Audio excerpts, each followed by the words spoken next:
रबीع जानी वज़ीर-ए-आज़म शहबाज शरीफ से कतर के वज़ीर तिजारत शेख फैसल की मुलाकात हुई। इक़्तिसादी रवाबित मज़ीद मजबूत करने के अज़्म का अदा किया गया। दो तरफ़ा तिजारत और सरमायाकारी बढ़ाने की अहमियत पर जोर दिया गया। वज़ीर-ए-आज़म ने कहा कि पाकिस्तान और कतर ताल्लुकात मुश्तरका अक़ीदे और बाहिमी ताउन की बुनियाद पर कायम हैं। वज़ीर आज़म शहबाज शरीफ से पाकिस्तान कतर मुश्तरका वज़ारती कमीशन के इजलास की शरीक सदारत के लिए पाकिस्तान के दौरे पर आए हुए कतर के वज़ीर तिजारत और सनत शेख फैसल बिन सानी ने मुलाकात की।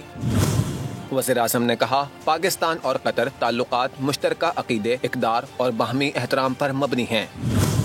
मुलाकात में पाकिस्तान और कतर ने तवानाई, ज़राअत, इंफॉर्मेशन टेक्नोलॉजी, सयाहत, दो तरफ़ा तिजारत और सरमायाकारी के ताउन को बढ़ाने की अहमियत पर जोर दिया।